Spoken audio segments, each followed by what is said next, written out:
¿Qué tal, señores? Ya estamos de regreso con otra video reseña. ¿Y qué creen, señores? Nos vamos a Waterloo con Black Powder en su sección épica con algo de terreno en esta ocasión que quiero que vean. Y se trata de una fortificación famosa producida por Sarisa para Warlord Games en Black Powder. A ver si adivinan cuál es. Acompáñenos.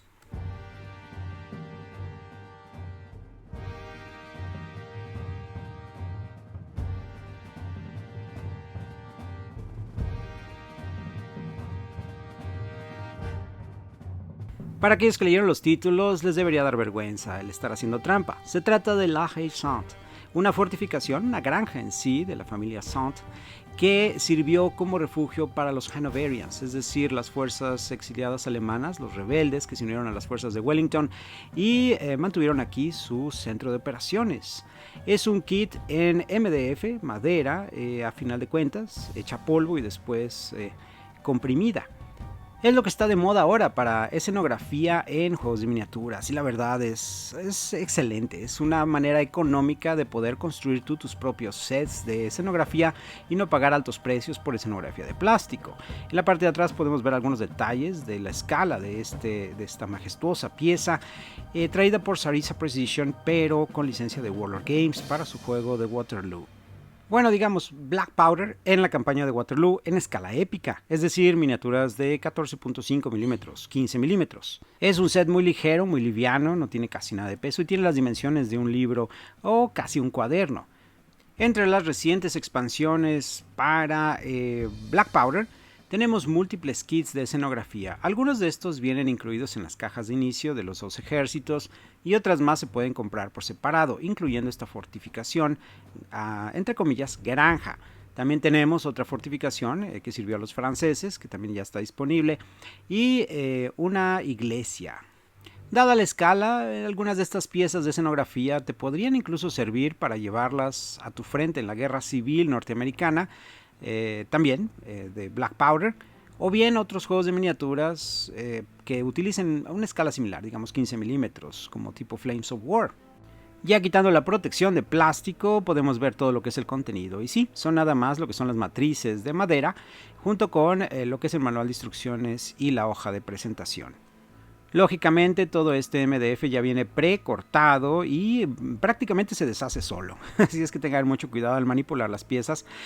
Y sí, no vas a requerir ninguna herramienta para poderlas extraer de sus matrices. Aún así, lo que quede de exceso de madera, guárdenlo, porque algunas de estas orillas, me he estado percatando, pueden servir incluso para hacer pequeñas murallas o paredes, en dado caso, en tus escenarios. El manual de instrucciones en la parte frontal te divide cada uno de esos pequeños sets de construcción por separado y te dice prácticamente que los vas a encontrar en una sola de las matrices de madera.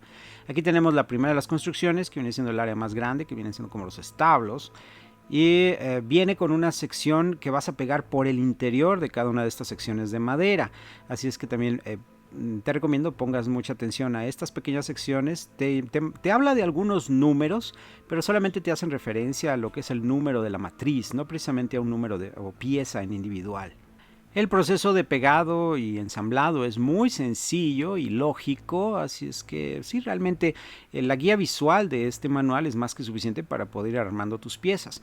En cuanto a tipo de pegamento, hay pegamento para madera, que definitivamente es más recomendado, pero incluso pegamento blanco es perfecto. Yo construí los míos con pegamento blanco sin ningún problema y eso me da incluso la opción de poder estar manipulando las piezas antes de que queden fijas en una sola posición. El proceso de secado es mucho más tardado, déjenlos de un día a otro por lo menos. Y recuerden que el pegamento blanco seca en transparente, así es que no van a tener mucho problema con excesos. Sí, en cierta forma vale la pena poner un poco más de cobertura, sobre todo en el pegado que va a ser por la parte interior de sus edificios. Además de lo que es el MDF, tenemos otras plantillas adicionales que sirven para los techos, que son mucho más delgadas. Esto es una especie como de papel cartón, podríamos decir. Misma tecnología de cortado en láser, impresión en láser. Se siente como acolchonada. Y sí, en estas secciones tengan un poco más de cuidado al aplicar el pegamento, pero eso es lo que va a adornar tanto los techos como los interiores de las ventanas y puertas de sus construcciones. Esos van a ser pegados por el interior de sus construcciones de madera.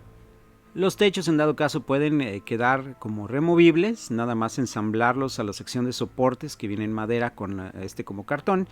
Y sí, puede ser más que suficiente, pero en cierta forma para darle un poco más de rigidez a los edificios sí les recomiendo que terminen pegando los techos a las construcciones. A final de cuentas sus escuadras de infantería difícilmente van a caber en el interior. Claro que está la posibilidad de aquellos fans que quieran detallar todos los interiores de los edificios para utilizarla como una maqueta de exposición de las guerras napoleónicas. Muchos de los jugadores de Black Powder, pues sí, imaginan este tipo de kits como piezas únicas para poder presentar una sola batalla o 2 o 3 batallas que fueron un icono de las guerras napoleónicas, digamos Waterloo. Sin embargo, este tipo de kits tiene múltiples opciones, múltiples usos que a lo mejor no puedes ver de primera instancia, y es que a final de cuentas los puedes utilizar como piezas de terreno, ya sea divididas o una fortificación incluso, no necesariamente nada más en Waterloo y no necesariamente nada más en juegos como Black Powder. Ese granero, por ejemplo, es también de la Guerra Civil Norteamericana, Sarissa Precision, también para Black Powder, pero lo podemos ver en otros juegos como les digo, Flames of War o Team Yankee. Vamos a ver las piezas ya construidas a detalle. Las pintamos en una tarde y las ensamblamos en la noche anterior y este fue el resultado. No a gran nivel de detalle, pero lo necesario como para poderlos llevar a la mesa.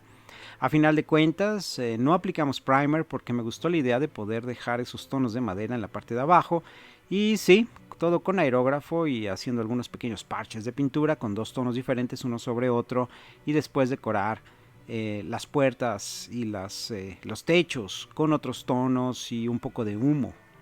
En cuanto a escala, como podemos ver, más o menos puede representar lo que sería Le Haisant en una versión un poco más compactada, todo lo más unido posible, y en sí te sirve para cubrir una área de tu mesa como de 18 pulgadas cuadradas.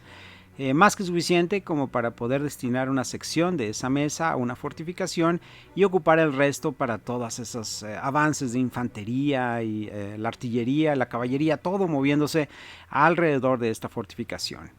El hecho de que Black Powder ahora tenga esta opción de escala en 15 milímetros es una gran oportunidad de tener este tipo de piezas de terreno que antes era imposible para 28 milímetros. Y además lo que les comentaba, estas son las 4 secciones de construcción que puedes después montar por separado para poder darle un poco más de variedad a tu mesa, a un pueblo quizá o a una sección de granjas. Vamos a analizar cada una de estas en individual. Esta es la primera de las secciones, lo que viene siendo el portón, junto con las construcciones laterales, las murallas también con otras 2 puertas adicionales a los costados. Y como les digo, el montado fue muy sencillo. Los techos es quizá la parte un poco más complicada de ensamblar y montar en los soportes de madera, pero las puertas se abren, señores. Por aquí puede entrar tu comandante, si su base se lo permite.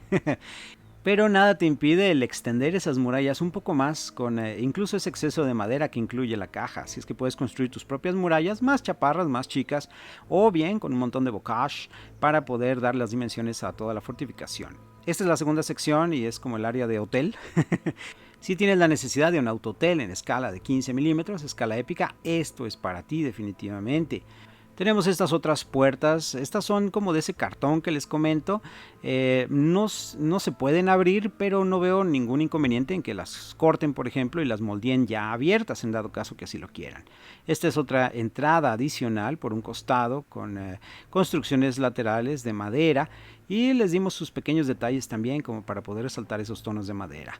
Digo, no es un trabajo completo, todavía falta incluso aplicar algunos washes y posiblemente barniz para proteger todo el trabajo. Esto es tal cual recién salido de el airbrush, el pincel de aire. Esta es otra de las secciones. Bien podría ser una casa en Normandía en la Segunda Guerra Mundial o también una granja o una hacienda. Y tiene todo lo necesario también como para poder ser una pieza independiente en dado caso. Un pequeño patio y una casa lateral o de apoyo. Es donde trabaja el ex marido.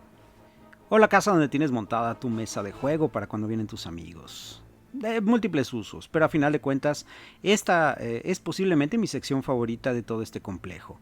Ofrece una casa habitación de muy buen tamaño, una secundaria y te pueden servir como para una esquina de la mesa.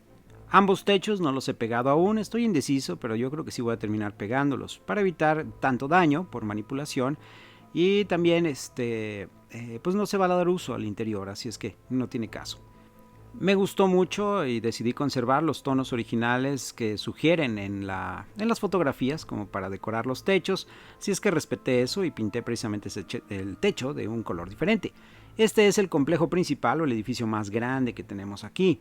De hecho, creo que es el único que puede albergar a un regimiento de las fuerzas napoleónicas, dado su tamaño. Este techo quizás sea el único que te convenga dejar sin montar, pero yo sí decidí también pegarlo para darle un poco más de resistencia a toda la pieza y evitar también daños por ese tipo de manipulación.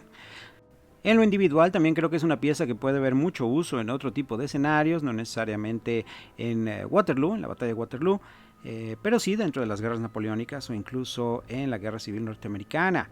Aquí tenemos una comparación precisamente con una de las piezas de caballería de mando y vemos precisamente el tamaño. En cierta forma las puertas se sienten un poco más grandes de lo que deberían ser, pero no están nada mal. Por una de esas puertas grandes puede entrar efectivamente la caballería o bien incluso un tanque por ahí. En otros periodos históricos, claro. En cierta forma podríamos decir que este kit incluye 4 piezas de escenografía que puedes utilizar en múltiples escenarios. Y por el precio sugerido de $45 americanos, la verdad no está nada mal. Requiere su trabajo, lógicamente, vas a dedicarle algunas horas tanto al ensamblado como a la pintura. Y en cierta forma la pintura podría llegar a ser opcional, porque los tonos en madera y a final de cuentas los detalles que tiene el producto son bastante buenos. Ya depende de tu comunidad. Este set está disponible directamente con Warlord Games o Sarisa Precision, o bien lo puedes encontrar con los distribuidores más cercanos que manejen productos de miniaturas. Tu tienda de juegos de mesa o miniaturas. Gracias por acompañarnos, nos vemos en la siguiente batalla.